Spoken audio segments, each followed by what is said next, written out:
Next, we have our third student speaker of the day, Miss Andrea Farkas.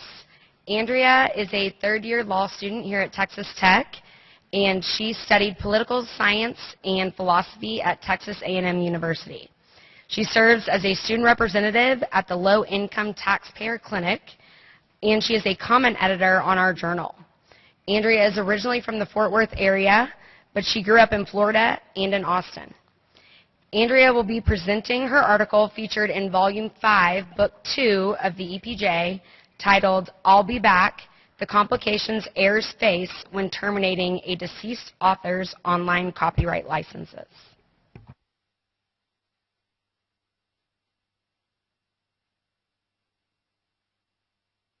For having me. Before I delve too deeply into the right of termination, I'll first just briefly address copyright law in general. Just as a reminder for those of you who are a little bit familiar with copyright law, there's a principal difference between rights in the material item itself and the copyright rights, which include exclusive rights to adapt, to reproduce, to distribute, with limited exceptions. Now, the owner of a copyright also possesses the right of termination.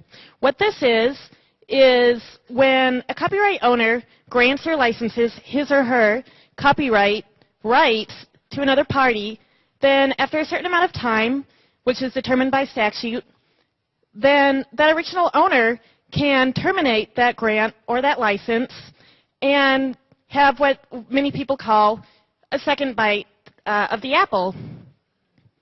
So what does this have to do with estate planning? What does this have to do with cyberspace?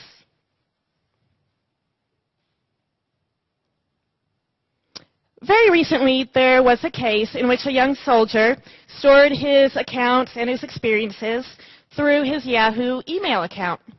Unfortunately, this young man died while serving our country, but his father wanted access to the contents in his son's Yahoo email account, and he wanted to use those to compile and publish, and it was his son's wishes, and he wanted to fulfill those. Now, this case deals a little bit more with digital asset planning, but that provides the breeding grounds from which we have issues arising with the right of termination.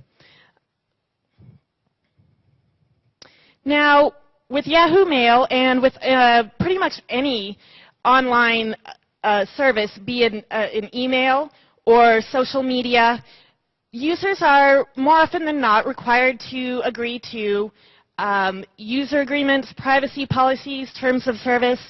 Now, you and I may be different because as lawyers or pre-law individuals, we might be more likely than the general public to actually read those terms of service before we agree to those.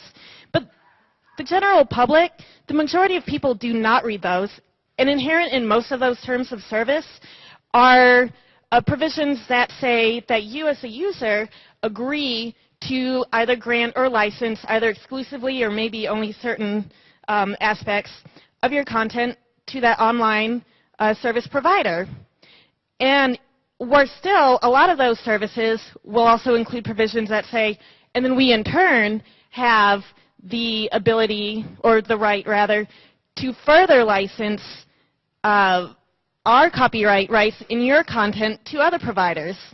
Now, this creates a problem, number one, because when you have a situation like the previous case, when a service provider is saying, well, we're going to cancel this user's account, then the heirs, they don't have that right of termination because they may not even have access to that content, much less be able to apply that right of termination.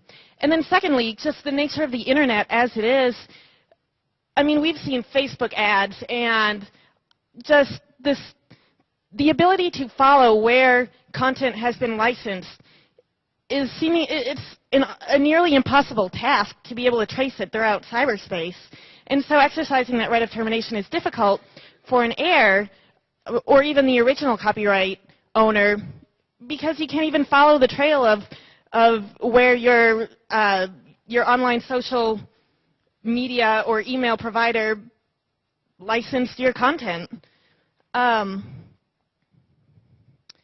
furthermore, if I can, there we go. The internet also provides some very interesting jurisdictional issues.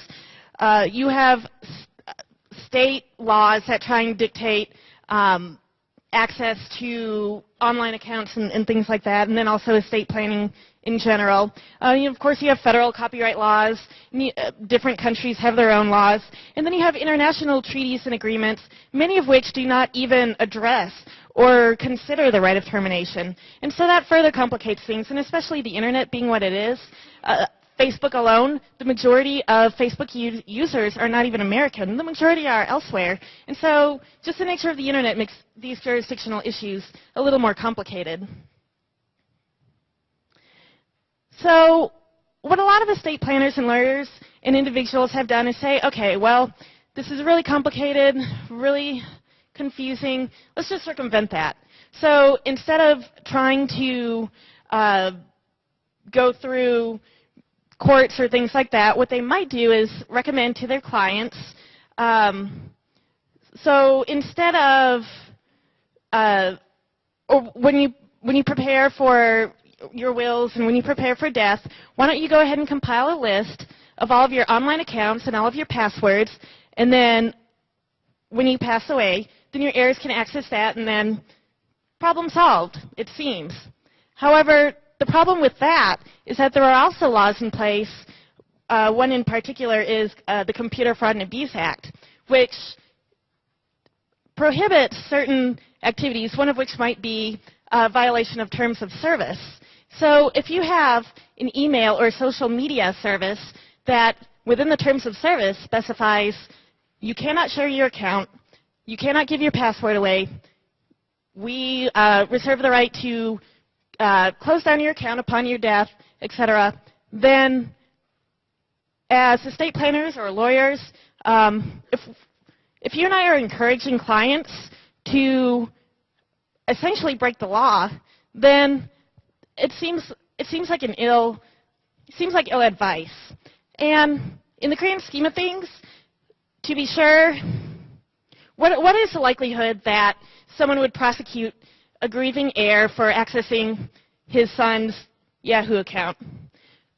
Maybe not likely, but the problem is this introduces prosecutorial discretion for one thing, and then secondly, it's unfair to expect that lawyers and estate planners should have to compile and be creative about workarounds when instead the law should make it such that it's easier to be in compliance.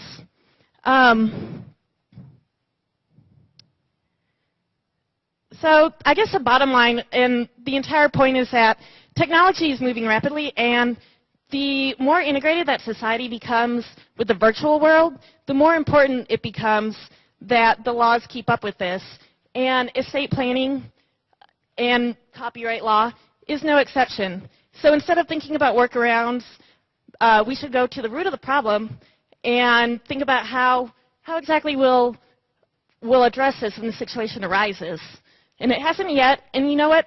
There's a good chance perhaps there will be no problem, but it's ill-advised that we sit back and wait when we do have the opportunity to go ahead and address that now.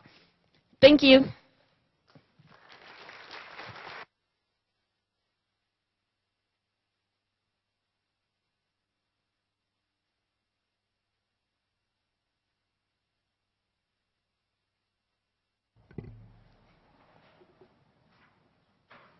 All right, thank you, Andrea. We're going to stop and take a quick break. If you need to use the facilities or want to grab a snack or refreshment, feel free to do so. We are a few minutes behind time, so if you can try to be back here in the next 5 minutes, we will have our next presentation.